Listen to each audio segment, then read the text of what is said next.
Periodic table वारा अक्सर यादि अथव? उहो अजीब चोकरनि वारो चार्ट जेको तव्हांजे केमिस्ट्री क्लास में टंगियल हो। शायदि तव्हांखे ख़बर न हुजे त जंहिं चार्ट कीमियादाननि ऐं तबयातदाननि खे मुंझाए विधो हो, तंहिंमें अञा ताईं कई इसरार आहिनि। मिसाल तौरु उन जे आख़िरी पुछड़ीअ ते उहे अंसर आहिनि जेके दरअसल असां लेबोरेटरी में ठाहियूं था। असां फितरत ते ठहियल सभिनी अंसरनि खे लधो आहे। हाणे उन टेबल जे ॼाण खे वधाईंदे असां अहिड़ा अंसर ठाहियूं था जेके फितरत पाण नथी ठाहे, ऐं कुझु ख़ाना आहिनि जेके अञा असां खां ॻुझा आहिनि। पर थोरो पुठियां हलो, हिन चार्ट जे जुड़त बाबति हिकु तकड़ी वरजाणी। इन में कालम आहिनि, ऐं जीअं तव्हां खाॿे खां साॼे वेंदव, एटम जे ॿाहिरें खोपे में हिकु इलेक्ट्रॉन वधे थो। आख़िरी साॼे कालम में 8 इलेक्ट्रॉन आहिनि ऐं उन खां खोपो मुकमिल थिए थो।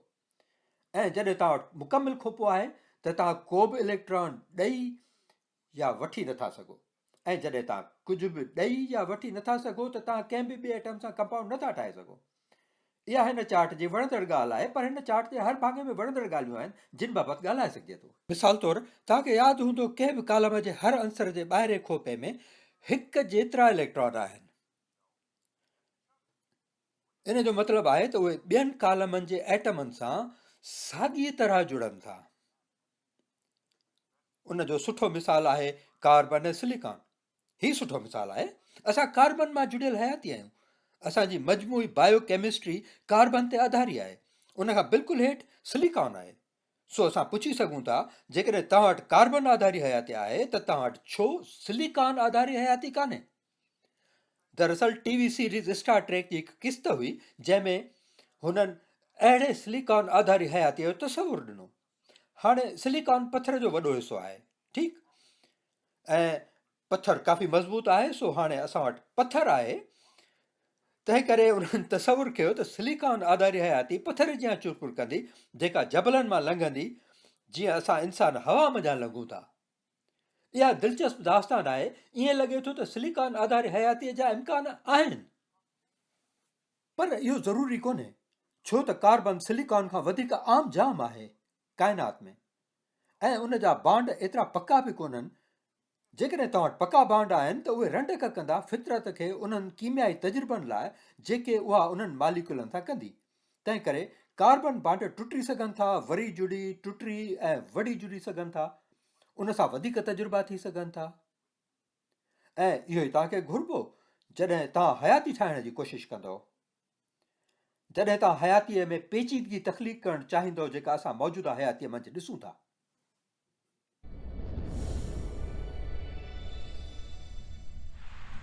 पीरियाडिक टेबल जे एटमनि वारनि इलेक्ट्रॉन शेलनि खां अलावा हर एटम जे न्यूक्लियस खे बि हिकु शेल वारी जोड़ जकाए। न्यूक्लियस में प्रोटॉन ऐं न्यूट्रॉन आहिनि। एटम जे पाइदारीअ जो दारोमदार हर शेल में मौजूदु न्यूट्रॉन ऐं प्रोटॉन जे मिक़दार ते आधारी आहे। जेकॾहिं शेल मुकमिल आहे त तव्हां वटि पाइदार एटम आहे। जेकॾहिं शेल नामुकमिल आहे त उन जो घणो इम्कान आहे त एटम हल्कनि अंसरनि में टुटी पवंदो, पीरियाडिक टेबल जे ॿियनि अंसरनि में टुटी वेंदो। तापकारीअ जो इहो ई बुनियादु आहे। हाणे उहे अंसर जिन जा ॿाहिरियां न्यूक्लियर शेल ऐं इलेक्ट्रॉन शेल मुकमिल आहिनि, से सभिनी अंसरनि खां वधीक पाइदार अंसर आहिनि। हाणे असां ॼाणूं था त शींहं खां ॻरा अंसर ग़ैर पाइदार आहिनि, ऐं इहा आम हक़ीक़त आहे त जेतिरा वॾा न्यूक्लियस हूंदा ओतिरा उहे वधीक ग़ैर पाइदार हूंदा। केतिरा ग़ैर पाइदार? उहे सेकंड जो कुझु हिसो रही सघंदा, वधि में वधि थी सघे थो कुझु मिंट रही पोइ भुरी वञनि। हेल ताईं असां फितरत में मौजूदु अंसरनि मां 92 प्रोटॉन ताईं मालूम करे सघिया आहियूं। इहो 92 प्रोटॉन वारो अंसर, इहो यूरेनियम आहे, जेको यूरेनस ग्रह जे नाले पोयां रखियलु आहे। उन्हनि खां अॻिते असां को 2 डज़न खनि अंसर ॿिया ठाहिया आहिनि जेके यूरेनियम खां ॻरा आहिनि। इहे असां किथे कया आहिनि? ज़ाहिर आहे फिज़िक्स जे लेबोरेटरियुनि में। हाणे ताज़े तरीन ठाहियल अंसर में 112 प्रोटॉन आहिनि। लेबोरेटरी में ठाहियल कोपरनिकम सॾजंदड़ निकोलाई कोपरनिकस जे नाले पोयां रखियलु हिन हीलियोसेंट्रिक नज़रियो ॾिनो ॼातल काइनात जो 16वीं सदीअ जे विच धारे। बिल आख़िर असां हुनखे इज़त ॾिनी, उन अंसर जो नालो रखियो पीरियाडिक टेबल में। हाणे जोहरी मर्कज़ जे तरकीबुनि जा घणा मॉडल ॾसीनि था त 120 प्रोटॉन या 126 प्रोटॉन ऐं 184 न्यूट्रॉन वारा अंसर थी सघे थो त एतिरा पुख़्ता हुजनि जो उहे कुझु ॾींहं या शायदि कुझु सदियुनि ताईं जटरा करे सघनि। असां 118 नंबर अंसर ताईं ठाहे चुका आहियूं, सो तंहिं करे हाणे असां बिल्कुलु उन जादुई जटरा वारी जॻह जे सरहदुनि ते आहियूं। उते कॾहिं कोन रसिया आहियूं। ख़्यालु अथऊं त इहो आहे, ऐं इहो उन रवाजी ख़्याल जो उबतड़ आहे त वॾा थुल्हा न्यूक्लियस जटादार न आहिनि। असांजा मॉडल ॿुधाइनि था त असां उन्हनि वॾनि न्यूक्लियसनि जो कुटुंब हासिलु करे सघूं था जेके असांजे ज़िंदगीअ जे ॿियनि शयुनि जीअं जटरादार आहिनि। सो जेकॾहिं असां उते पुॼूं त असां उन्हनि अंसरनि खे पंहिंजे रवाजी ज़िंदगीअ में कीअं कतब आणे सघंदासीं। उहे एतिरा अजीब हूंदा जो असां फ़क़ति हैरान थींदासीं। इहो अॻु बि थी चुको आहे। घणनि ॿियनि अंसरनि लाइ अॻु बि इहो पिए चयो वियो जेके पीरियाडिक टेबल में लधा विया। मिसाल तौरु कंहिं पिए सोचे सघियो त जर्मीनियम जेको हिकु अणॼातल नीम धातु आहे ऐं 1880 में लधो वियो, हिकु आम जुज़ो बणिजंदो ट्रांज़िस्टरनि जे ईजाद जो। 70 सालनि खां पोइ या न्यूडीमियम ऐं समारियम जहिड़नि अंसरनि बाबति छा था चओ? हिकु सदीअ ताईं उहे फ़क़ति दिलचस्प हुआ। पोइ मालूम थियो त उहे इंतिहाई अहम हुआ तमामु ताक़तवर मक़नातीसनि जे ठाहिण लाइ। या मुंहिंजो पसंदीदा अमरीसियम, अमेरिका जे नाले पोयां असां हिते घणा अंसर ॻोल्हिया आहिनि, इन करे इहो अमेरिका जे मान लाइ आहे। इहो 1944 में लधो वियो। अमरीसियम जेको बिल आख़िर ऐं अॼु ताईं बि घरनि में ज़हरीलनि गैसनि जे औज़ारनि जो अहम जुज़ो आहे। सो आउं उन जटरा वारी जाइ खे ॾिसां थो ऐं उन जे ख़ूबियुनि खे जाचण लाइ लुछां थो। ऐं हिकु होशियारु इंजीनियर या क़ाबिल साइंसदान जे हथनि में असां उन जे ख़ूबियुनि खे इस्तेमालु करे सघंदासीं ऐं शायदि पंहिंजे हाणोकियुनि हयातियुनि में इनक़लाब आणे सघूं।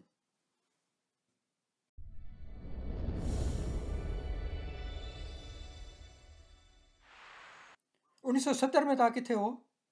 शायदि तव्हां ॼावा बि न हूंदव। पर जेकॾहिं तव्हां हो त छा तव्हां डिस्को में वेंदा हो? आउं इहो कंदोसि। मूं लाइ इहो मुनासिबु वक़्तु ऐं जाइ हुई। पर उन ॾहाके में अमेरिका ऐं यूरोप जा साइंसदान समूरनि ॼातल एटमी जुज़नि जी आख़िरी तरतीब मुकमिल करे रहिया हुआ। पर इहा उन्हनि जुज़नि जी सिर्फ़ु तरतीब न हुई। उन दौर में असां उन्हनि जुज़नि जी तफ़सीली जोड़ जक खे सम्झी रहिया हुआसीं त उहे कीअं हिक ॿिए सां लह विचड़ में अचनि था ऐं उन्हनि जो कहिड़ो लाॻापो आहे मादे जे ॿियनि जुज़नि सां ऐं उमूमी तौरु काइनात सां। भला असां ताक़तवर पार्टिकल एक्सेलरेटरनि जे मदद सां छा ॼातोसीं ऐं उहे कनि छा था? उन्हनि जो कमु आहे त एटमनि जे न्यूक्लियनि खे पाण में टकराइनि ऐं उन टकर मां निकितल पुर्ज़नि खे जाचीनि। जॾहिं तव्हां एटमी न्यूक्लियरनि खे पाण में टकराईंदव, उन लाइ तमामु घणी तवानाई सर्फ करणी पवंदी ऐं उहा तवानाई नवनि पार्टिकल्स खे ठाहींदी। कुझु पार्टिकल्स गुम थी था वञनि। उते वॾी त अफ़रा तफ़री आहे। इहो वॾो टकराव आहे, पर उन अफ़रा तफ़रीअ मां असां मादे जे फितरत जी ॼाण हासिलु कयूं था। ऐं तव्हां ॾिसी सघो था त काइनात छा पैदा कयो आहे तव्हांजे पार्टिकल एक्सेलरेटर जे मर्कज़ में। ऐं असां ॼातोसीं त मादे जा 3 निज़ाम आहिनि। 3 घटि तवानाई निज़ाम, विचोलो तवानाई निज़ाम ऐं वधि तवानाई निज़ाम। अंदाज़ो लॻायो त असां कहिड़े निज़ाम जा हिसा आहियूं? घटि तवानाई निज़ाम जा। उन लाइ माफ़ी।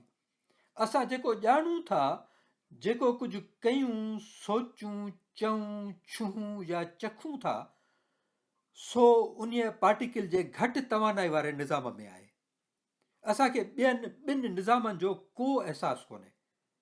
अचो त उन फ़र्श ते सरसरी नज़र विझूं जंहिंमें घटि तवानाई निज़ाम वारा पार्टिकल सहेड़ियल आहिनि। पहिरें असां वटि आहिनि प्रोटॉन ऐं न्यूट्रॉन। ठीकु, ख़बर पई त उहे बुनियादी पार्टिकल न आहिनि। उहे न आहिनि। जीअं अॻु चयोसीं, उहे क्वार्कनि जा ठहियल आहिनि। असां उन्हनि क्वार्कनि खे अप ऐं डाउन चऊं था। इहो थोरो दिलचस्प आहे, छो त तव्हां क़दीम यूनान में वेंदव त लफ़्ज़ एटम मादे जे अण विरहाइजंदड़ हिसे खे चइबो हो। एटम माना अण विरहाइजंदड़। असां पोइ मालूम कयोसीं त एटम ॿियनि पार्टिकल जो ठहियलु आहे। हिन मख़सूस सूरताल में प्रोटॉन ऐं न्यूट्रॉन पाण क्वार्कनि जा ठहियलु आहिनि। सो असां वटि अप क्वार्क ऐं डाउन क्वार्क आहिनि। ॿियो असां वटि छा आहे? असां वटि इलेक्ट्रॉन आहे। असां इलेक्ट्रॉन खां वाक़ुफ़ु आहियूं। असांजे हिन नए ज़माने जी समूरी इलेक्ट्रॉनिक्स उन्हनि ते बीठल आहे, जंहिंखे असां बिजली चऊं था, इलेक्ट्रॉन। उन खां अलावा ॿियो पार्टिकल हिकु तमामु लिकल पार्टिकल आहे। असां अॻु हिन सीरीज़ में उन सां मिलिया आहियूं। उनखे न्यूट्रीनो चइबो आहे। इहो न्यूट्रीनो पार्टिकल इलेक्ट्रॉन न्यूट्रीनो आहे। तव्हां उनखे हिकु दिलचस्प तरीक़े सां हासिलु कयो था। अचो न्यूट्रॉन खे न्यूक्लियस मां छिके कढूं ऐं ॿाहिरि अकेलो रखूंसि। 6 मिंटनि खां पोइ उहो भुरंदो। न्यूट्रॉन न्यूक्लियस खां ॿाहिरि जटरा न कंदो आहे। न्यूट्रॉन खे का चार्ज कान्हे, पर उहो 3 हिसनि में भुरंदो। हिकु प्रोटॉन, हिकु इलेक्ट्रॉन, जिन जी चार्ज हिक ॿिए खे रद्द कंदी। सो तव्हां शुरूआति कई न चार्ज सां ऐं ख़तमु कई न चार्ज ते। न्यूट्रॉन मां ठहिया प्रोटॉन, इलेक्ट्रॉन ऐं हिकु इलेक्ट्रॉन न्यूट्रिनो जेको भॼी थो वञे। तंहिं करे तव्हां वटि आहिनि up quark, down quark, electron ऐं न्यूट्रिनो। ऐं उन्हनि मां हर हिक खे पंहिंजो एंटी पार्टिकल आहे, एंटी मैटर। उनखे असां ईजाद कयो आहे, साइंस फिक्शन लिखंदड़ न। इहो साइंस फिक्शन वारनि कहाणियुनि जो पसंदीदा ख़लाई सफ़र जो फ्यूल। एंटी मैटर बिल्कुलु ईअं आहे जीअं तव्हां सम्झो था। जॾहिं इहो मैटर सां तालुक में अचे थो त ॿई फना थियनि था ऐं तवानाई पैदा थिए थी। एंटी मैटर हक़ीक़ी आहे। पार्टिकल एक्सलरेटरनि में उहो रोज़ पैदा कजे थो। तव्हां उनखे कॾहिं बि तारनि जे मर्कज़ में ॻोल्हे सघो था। इहो काइनात में मौजूदु पार्टिकल जे लिस्ट जो हिसो आहे। तंहिं करे असां वटि छा आहे? कुल 4 पार्टिकल ऐं संदन एंटी मैटर जोड़ा, जेके हिन काइनात में असां वारे तवानाई निज़ाम खे जोड़नि था। मां वरजायां थो 4। उहे 4 पार्टिकल हर उहा शइ जोड़नि था जेका तव्हां कॾहिं बि ॾिठी, कई, सोची, चखी, छुई हूंदी ऐं वेठा हूंदा। Up quark, down quark, electron ऐं न्यूट्रिनो। इन्हनि मां हर हिकु पार्टिकल खे उन्हनि जहिड़ो पार्टिकल ॿिनि तवानाई निज़ामनि में आहे। अचो त विचें तवानाई निज़ाम खे ॾिसूं। कहिड़ा 2 क्वार्क आहिनि? उन्हनि खे चङेरा नाला आहिनि, जीअं असां वारा अप ऐं डाउन। विचोले निज़ाम जा क्वार्क आहिनि स्ट्रेंज ऐं चार्क। ऐं इलेक्ट्रॉन जे साथीअ खे असां म्यून चऊं था। ऐं ज़ाहिर आहे म्यून खे पंहिंजो न्यूट्रिनो आहे। म्यून न्यूट्रिनो सॾाईंदड़। 3 नंबर ते 3 तवानाई निज़ाम में असां वटि 2 ॿिया क्वार्क आहिनि, टॉप क्वार्क ऐं बॉटम क्वार्क। ऐं असां वटि इलेक्ट्रॉन जो टियों क़िस्म आहे। असां उनखे टाउ पार्टिकल सॾियूं था ऐं उन सां ठहकंदड़ टाउ न्यूट्रिनो। इहे आहिनि 3 पीढ़ियूं क्वार्कनि जे जोड़नि जूं, 3 पीढ़ियूं इलेक्ट्रॉन जूं ऐं उन्हनि सां ठहकंदड़ न्यूट्रिननि जूं। हाणे इन्हनि पार्टिकल्स खां अलावा 3 ॿिया पार्टिकल आहिनि जेके फोर्स ट्रांसमिट कनि था। ठीकु, 3 ॿियनि पार्टिकल्स जो ग्रुप जेको फोर्स ट्रांसमिट करे थो। तव्हां वटि आहिनि फोटॉन जेको इलेक्ट्रोमैग्नेटिक फोर्स ट्रांसमिट करे थो। तव्हां वटि आहे ग्लूऑन। ॿिन्ही पार्टिकल्स में मुंहिंजो पसंदीदा नालो ग्लूऑन, जेको स्ट्रॉन्ग न्यूक्लियर फोर्स ट्रांसमिट करे थो। इहा फोर्स एतिरी ताक़तवर आहे जो उहा प्रोटॉन खे संदसि मर्ज़ीअ जे ख़िलाफ़ न्यूक्लियस में ॻंढे रखे थी। दरअसल इहा ॻंढे थी, ग्लूऑन ॻंढिनि था क्वार्कनि खे पाण में, प्रोटॉन ऐं न्यूट्रॉन मंझि। ग्लूऑन। टियों आहे जंहिंखे असां वीक न्यूक्लियर फोर्स सॾियूं था ऐं उहा ट्रांसमिट थिए थी डब्ल्यू ऐं ज़ी बोज़ान सॾाईंदड़ पार्टिकल सबबि। छाकाणि त अमरीकी साइंसदान जे निस्बत ग़ैर अमरीकी साइंसदान वधीक आहिनि, सो उहे उनखे बरतानवी तरीक़े सां ज़ैड जे नाले उचारनि था। सो उहे चवनि था डब्ल्यू ऐं ज़ैड पार्टिकल। ठीकु, हाणे उन में मिलायोसि हिग्स बोज़ान। हिग्स बोज़ान जंहिंखे गॉड पार्टिकल बि चवंदा आहिनि। वॾो नालो, ख़ुदा जहिड़ी कहिड़ी ख़ूबी इन पार्टिकल में थी सघे थी? असां उन लाइ चऊं था त इहो पार्टिकल उहा फील्ड ठाहे थो जेका ॿियनि सभिनी पार्टिकल्स खे मास ॾिए थी। उहा हिकु दिलचस्प तरीक़े सां उन्हनि खे मास ॾिए थी। उहा फील्ड ठाहे थी ऐं जॾहिं को पार्टिकल उन फील्ड में हले थो ऐं जॾहिं उहो रंडक महसूसु करे थो, वधीक रंडक, असां उनखे वधीक मास तौरु मापियूं था। ऐं जेकॾहिं पार्टिकल सवलाई सां लंघी थो वञे त असां उनखे घटि मास तौरु मापियूं था। हिग्स बोज़ान सभिनी ॿियनि पार्टिकल्स खे मास ॾियण वारो। सो इहो दोस्तो आहे पार्टिकल फिज़िक्स जो स्टैंडर्ड मॉडल। ग्रेविटी खे मिलायोसि, मूं अञा ग्रेविटी जो ज़िक्र न कयो आहे। ग्रेविटी खे मिलायोसि ऐं इहा फ़ुर्सत मुकमिल करे थी समूरी काइनाती जेका असां ॼाणूं था। समूरी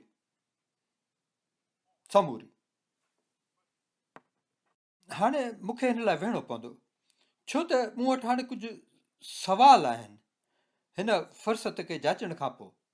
ऐं सोचां थो छो मादे जा 3 निज़ाम आहिनि, 1 या 10 छो न, 3 छो आहिनि? पार्टिकल्स खे उहे ख़ुसूसियतूं छो आहिनि जेके आहिनि? ऐं आख़िर पार्टिकल्स आहिनि छो? ऐं छा उहे पार्टिकल्स बुनियादी आहिनि? असां सम्झूं था त उहे आहिनि, या उन्हनि खे ॿी अणॼातल अणखुट अंदरूनी जोड़जक आहे उन्हनि जे पंहिंजे अंदरि?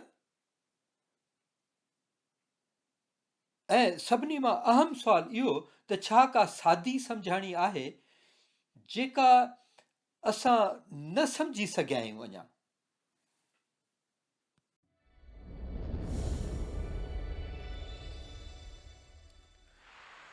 थी सघे थो त काइनात बाबति का गहरी सम्झाणी आहे जेका इंतज़ार पई करे, पर असां अणॼाण आहियूं।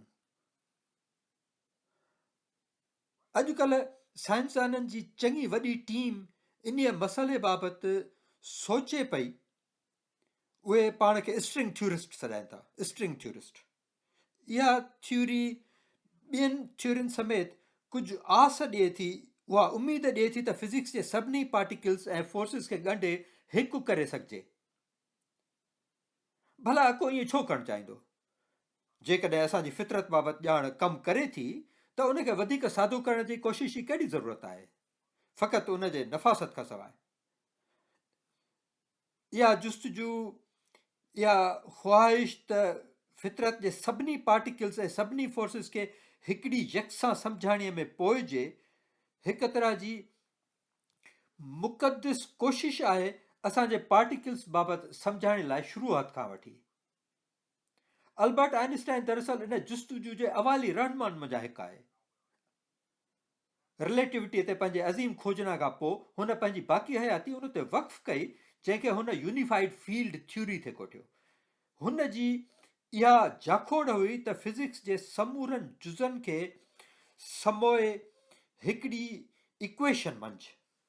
चवंदो हलां त इन जो हिकु सुठो मिसाल आहे 19वीं सदीअ में इलेक्ट्रिसिटी ऐं मैग्नेटिज़म खे 2 अलॻि अलॻि शयूं पे सम्झो वियो, जेसिताईं इहो साबित थियो त उहे ॿई साॻिए सिके जा 2 पासा आहिनि। जॾहिं असांखे इहो पतो पियो त इलेक्ट्रिसिटी ऐं मैग्नेटिज़म खे हिकु लफ़्ज़ में ॻंढियो वियो, इलेक्ट्रोमैग्नेटिज़म जो लफ़्ज़ ईअं असांखे मिलियो। इहो असुल में हिकु लफ़्ज़ न हुयो, 19वीं सदीअ में शुरू थियो 2 लफ़्ज़नि सां, जेसिताईं असां मादे जे जोड़जक ऐं फितरत जे सलूक बाबति वधीक सम्झोसीं। इन विच में 60 वारे ॾहाके जे आख़िर या 70 जे शुरू में पतो पियो त इलेक्ट्रोमैग्नेटिक फोर्स ऐं वीक न्यूक्लियर फोर्स साॻिए सिके जा 2 पासा आहिनि। उन मां छा हासिल थियो? काइनात जे सम्झ बाबति असांजी जदीद थ्यूरी जंहिं उन्हनि ॿिन्ही फोर्सिस खे ॻंढियो। सो हाणे असां कुझु वधीक जोड़ियो ऐं कुझु एडिटिंग कई। असां वटि हुआ इलेक्ट्रिसिटी, मैग्नेटिज़म जेके इलेक्ट्रोमैग्नेटिज़म बणिया। असां वटि आहिनि इलेक्ट्रोमैग्नेटिज़म ऐं वीक न्यूक्लियर फोर्स। तंहिं करे हिकु वॾे अखर बजाए असां उनखे नालो ॾिनो इलेक्ट्रो वीक फोर्स। तंहिं करे छो न उन अज़ीम रवायत खे अॻिते वधायूं ऐं छो न खोजूं फितरत जी हिकिड़ी फोर्स खे जंहिं मथां ॿियूं सभु फुटियूं? छो न? ठीकु, इहो भलो नतीजो हूंदो। ठीकु, हाणे इन बाबति गौर कयो, इहो कंहिं आसमानी सहीफ़े में लिखियलु कोन्हे त जंहिं काइनात में असां आहियूं उन मुतालिक़ असांजी सम्झ खे छॾींदे त उहा 4 डायमेंशन में वजूद रखे थी। फ़क़ति 4 डायमेंशन में, जेका 3 spatial dimensions X, Y, Z ऐं चौथीं टाइम डायमेंशन टी ते ॿधल आहे। गुज़िरियल कई ॾहाकनि में बुनियादी तरह स्ट्रिंग थ्यूरी जे इब्तिदा खां वठी इहो तसवुरु कयो पियो वियो त समूरा बुनियादी पार्टिकल जेके असां ॾिसूं ऐं मापियूं था, से हिक ॿिए खां जुदा ऐं मुख़्तलिफ़ न आहिनि। इहो तसवुरु कयो वियो त उहे फ़क़ति ईअं ज़ाहिरु थियनि था असांजे हेठियुनि 4 डायमेंशन में। तव्हां अॻु कंहिंखे ईअं चवंदे कोन ॿुधो हूंदो, ठीकु, असां जूं 4 हेठियूं डायमेंशनूं। थी सघे थो दरअसल ईअं थींदो हुजे, छो त स्ट्रिंग थ्योरिस्ट असांखे ॿुधाइनि था त मथियां डायमेंशन्स में तवानाई जे स्ट्रिंग जूं वाइब्रेशन्स वजूद रखनि थियूं, ऐं इहो त स्ट्रिंग्स ई बुनियादी आहिनि, पार्टिकल्स बज़ात ख़ुदि न। पार्टिकल्स फ़क़ति इज़हार आहिनि उन्हनि वाइब्रेटिंग स्ट्रिंग्स जा असांजे डायमेंशन में। ऐं जे तव्हां उन स्ट्रिंग खे हिक या ॿी फ्रीक्वेंसी में वाइब्रेट कयो त उहे हिकिड़ी या ॿी पार्टिकल जे सूरत में ज़ाहिर थींदा असांजे डायमेंशन में। हाणे इन सोच जे हिमायत में ज़रे जेतिरो बि को सबूत कोन्हे, न ई को ॼाणायल तजुर्बो आहे जेको असांजी मौजूदा टेक्नोलॉजी जे मदद सां करे सघिजे। पर मां इन सां ठीकु आहियां ऐं उन उज़ुर खे फ़िलहालु दरगुज़र कयां थो।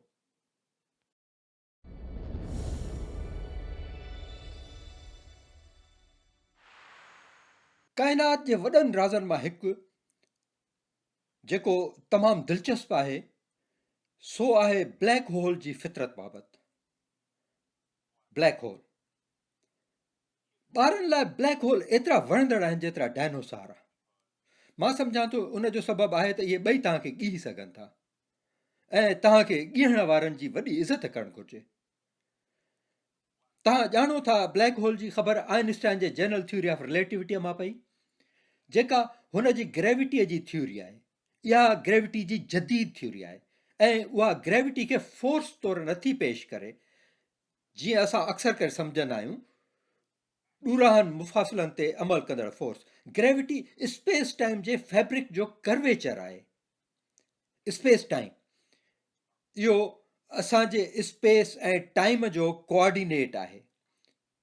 इहो कुझु मुख़्तलिफ़ थो लॻे पर दरअसल आहे कोन। मिसाल तौरु तव्हां कॾहिं बि कंहिंसां मुलाक़ात जी जाइ तइ न कई हूंदी वक़्तु तइ करण खां सवाइ, ऐं तव्हां मुलाक़ात जो वक़्तु तइ न कयो हूंदो जॻह खे तइ करण खां सवाइ। सो स्पेस ऐं टाइम जो ताल्लुक़ असांजे ज़िंदगीअ में हमेशह खां रहियो आहे। इहो असांजे ॿोलियुनि में पिणु आहे, असां फ़क़ति इन ते वीचारियो न आहे। इहे तसवर बुनियादी तरह हिक ॿिए सां विचिड़ियल आहिनि, स्पेस ऐं टाइम। ऐं हिन जनरल थ्योरी ऑफ रिलेटिविटी जो ख़्यालु असांखे हैरान कंदड़ ऐलान ते रसाए थो जेको रिलेटिविटीअ जे बिरादरीअ कयो आहे, ऐं इहो तत्व आहे उन जो जेको वह वापरे पियो। सो इहो आहे त मादो स्पेस खे ॿुधाए थो त कीअं वर खाए ऐं स्पेस मादे खे ॿुधाए थी त कीअं हरकत करे। हाणे इहो असांखे ॾसे थो त स्पेस जे कुझु हिसनि में एतिरी घणी ग्रेविटी थी सघे थी जो इहो वर एतिरो ऊन्हो थी थो पवे जो का बि शइ उन मां ॿाहिरि निकिरण जी कोशिशि बि करे त कामयाबु न थींदी। इन जी आख़िरी हद छा आहे? ख़बर पई त हिकिड़ी हद आहे जिते भले तव्हां रोशनीअ जे रफ़्तार सां छो न हलंदा हुजो, पोइ बि तव्हां वटि एतिरी तवानाई कान्हे जो उन इलाइक़े मां निकिरी सघो। जेकॾहिं तव्हां अहिड़े इलाइक़े में आहियो जितां रोशनी बि नथी निकिरी सघे ऐं असांजे ॼातल शहर मां रोशनी तेज़ तरी न आहे त कुझु बि नथो निकिरी सघे। इहो ब्लैक आहे, इहो होल आहे, इहो आहे जंहिंखे असां ब्लैक होल कोठियूं था। इन बाबति दिलचस्प ॻाल्हि हीअ आहे, धरतीअ ते हिते आउं हिकु पथर खणां थो, उनखे मथे उछलियां थो, उहो वापसि किरे थो। ऐं ज़ोर सां उछलियां, इहो थोरो वधीक मथे वेंदो ऐं मोटंदो। हिकिड़ी रफ़्तार आहे जंहिंसां जेकॾहिं मां उछलायां त उहो धरतीअ ते वापसि न वरंदो। तव्हां उन जी कथ करे सघो था, तव्हां तजुर्बो करे सघो था। असां चंड ॾांहुं मोकिलियल मिशन में साबित कयो आहे। इहो आहे 7 मील फ़ी सेकंड। ऐं एतिरो सगारो न आहियां ईअं करण लाइ, पर तव्हां सां वाइदो थो कयां त जे मां हिन खे 7 मील फ़ी सेकंड सां उछलायां त उहो ज़मीन मां आज़ादु थी वेंदो ऐं कॾहिं बि न वरंदो। इहा धरतीअ जी स्केप वेलोसिटी आहे। जेकॾहिं तव्हां वटि का शइ हुजे जेका ब्लैक होल जे वेझड़ाई में पहुचंदी हुजे त संदसि स्केप वेलोसिटी वधंदी ऐं वधंदी ऐं वधंदी ऐं वधंदी वेंदी। ऐं जीअं मां हिन पथर या हिन बाल खे झटियां थो, तव्हां तमामु घणी ग्रेविटीअ वारे मथाछिरे ते तव्हां उहा झटण वारी रांदि रोशनीअ सां खेॾी सघो था, छो त इहो दग हूंदो जेको रोशनी वठंदी तमामु घणी वरियल स्पेस टाइम में ब्लैक होल जे वेझड़ाईअ में। हाणे इहो हिकु दिलचस्प लका हूंदो। छा थींदो जेकॾहिं तव्हां ब्लैक होल में किरंदो, शायदि तव्हां पुछो। जे तव्हां न पुछंदो त मां तव्हां पारां पुछां थो, छा थींदो जेकॾहिं तव्हां हुन में किरंदो? अचो त पेरनि भर गोतो लॻायूं। ठीकु, सो तव्हां किरो था, जो किरियो। हाणे हीअं थींदो, ब्लैक होल जे मर्कज़ में ग्रेविटी एतिरी घणी आहे जो जीअं तव्हां मर्कज़ जे वेझो ऐं वेझो थींदो, छो त तव्हां हाणे किरी रहिया आहियो, तव्हां मर्कज़ जे वेझो ऐं वेझो थींदो, ग्रेविटी जो तफ़ावत तव्हांजे पेरनि ऐं मथे विच में वधणु शुरू थींदो। ग्रेविटीअ जो तफ़ावत, छो त ग्रेविटीअ जे तब्दीलीअ जो मुल्ह एतिरो वधीक हूंदो जीअं तव्हां ब्लैक होल जे मर्कज़ ॾांहुं पहुचंदो। ग्रेविटीअ जे इन तफ़ावत खे असां टाइडल फोर्स सॾियूं था, ऐं टाइडल फोर्स खे इहा सघ आहे त शयुनि खे छिके। चंड जी टाइडल फोर्स धरतीअ जे मथाछिरे ते समुंडनि खे छिके थी ऐं टाइडल वीर पैदा करे थी। सो जॾहिं तव्हां वटि वधि वीर ऐं घटि वीर आहे, धरती उन घटि ऐं वधि वीर में अचे थी जेके स्पेस में सदाईं मौजूदु आहिनि। झट खण लाइ मौज़ूअ खां हटां थो, माण्हू चवंदा आहिनि त चंड ज़मीन ते वीरूं पैदा करे थो, त छा उहो असांजे मग़ज़ ते बि असरदाज़ कंदो? छो त वीरूं पाणी आहिनि, असां बि घणो थोरो पाणी आहियूं। जीअं बायोलॉजिस्ट असांखे ॿुधाइनि था, हा, उहा असांजे मग़ज़ में बि टाइडल फोर्स असरु करे थी। इहा उन फोर्स जे खरबे हिसे जेतिरी आहे जेको विहाणो जंहिं ते तव्हां सुम्हो था तव्हांजे मग़ज़ ते विझे थो जॾहिं तव्हांजो मथो उन जे हेठां अचे थो। तंहिं करे असां वटि टाइडल फोर्स आहिनि, उहे वॾियुनि शयुनि ते वधीक ऐं तव्हांजे मथे जहिड़ियुनि नंढियुनि शयुनि ते घटि असरदार। ठीकु, सो हाणे असां ब्लैक होल में किरूं था, मुंहिंजा पेर मुंहिंजे मथे जे निस्बत मर्कज़ ॾांहुं वधीक तेज़ीअ सां अचनि था ऐं आउं छिकिजणु शुरू थियां थो ऐं आउं डिघो ऐं डिघो ऐं डिघो थियां थो। इहा छिक पहिरें सुठी थी लॻे, पर कुझु देरि खां पोइ ॾुखी लॻंदी ऐं तव्हां अहिड़े नुक़्ते ते पहुचो था जॾहिं उहा टाइडल फोर्स तव्हांजे मालिक्यूलनि जे उन सघ खां वधीक थिए थी जेके तव्हांजे गोश्त खे ॻंढिनि था ऐं तव्हां ॿिनि टुकड़नि में टुटो था, घणो करे चेल खां हेठि। उन खां पोइ उहे ॿई टुकड़ा टाइडल फोर्स जे असर हेठि वरी टुटनि था। सो तव्हां 2 खां 4 ऐं 8 ऐं 16 थियो था ऐं इहो सिलसिलो हलंदो रहे थो ब्लैक होल जे मर्कज़ ताईं, जिते तव्हां एटम जी कतार बणिजो था। ऐं इहो अञा एतिरो ख़राबु न आहे, छो त स्पेस टाइम हिकु कीफ़ जीअं हिकु नुक़्ते ते अचे थो। तव्हां न सिर्फ़ु छिकिजो था, पर कुलनि खां ऐं अॻु ऐं पुठ खां सोढ़ा बि थियो था। तव्हां स्पेस टाइम जे फैब्रिक मां ईअं लंघो था जीअं ट्यूब मां टूथपेस्ट निकिरे थी। असां वटि इन लाइ हिकु लफ़्ज़ आहे, ब्लैक होल में किरण ऐं मरण जो लफ़्ज़। उनखे स्पेगेटिफिकेशन चइबो आहे। तव्हां ईअं नज़र ईंदो, स्पेगेटीअ जी किरंदड़ तंतु। मालूम इहो थियो त तमामु वॾनि ब्लैक होलनि जी टाइडल फोर्स नंढनि ब्लैक होलनि जी निस्बत घटि आहे, छो त वॾनि ब्लैक होलनि जे मर्कज़ जे वेझो तव्हांजे पेरनि ऐं तव्हांजे मथे जे विच में तफ़ावत एतिरो घणो कोन्हे। तंहिं करे ख़बर पवे थी त तव्हां ब्लैक होल में किरंदे बि बची सघो था। हाणे तव्हांखे हीअं करणु घुरिजे, तव्हांखे फेरा ॾींदे हिकु अहिड़े ब्लैक होल में किरणु घुरिजे जंहिंमें जॾहिं तव्हां घिड़ो त उन जी सिंगुलैरिटी डोनट जे शिकिल जी हुजे। ईअं थिए थो जॾहिं तव्हां वटि फेरा ॾींदड़ ब्लैक होल आहे, उनखे तमामु हैरतनाक ख़ूबियूं आहिनि। जीअं तव्हां ब्लैक होल में किरो था, टाइम सुस्त थी अहिड़े नुक़्ते ते पुॼे थो जो बिल्कुलु बीह थो रहे, ऐं जॾहिं बीहे थो त जेका काइनात तव्हां छॾे आहियो सा हिकु लहज़े में खुली थी पवे ऐं तव्हां छॾे आयल काइनात जो मुस्तक़बिल ॾिसी सघो था उन लहज़े में जेको तव्हांखे ब्लैक होल में किरण में लॻंदो। ज़ाहिर आहे ही हिकु तरफ़ो सफ़र आहे, कंहिं ॿिए खे इन बाबति ॾसे नथा सघो, पर असांखे इहा बि ख़बर पई, तव्हां कथ कयो त फेरा ॾींदड़ ब्लैक होल जे मर्कज़ में तव्हां छा लभंदव? हिकु नओं स्पेस टाइम तव्हांजे अॻियां खुली पवंदो, हिकु ॿी काइनात उन खां मुख़्तलिफ़ जेका तव्हां छॾे आहियो।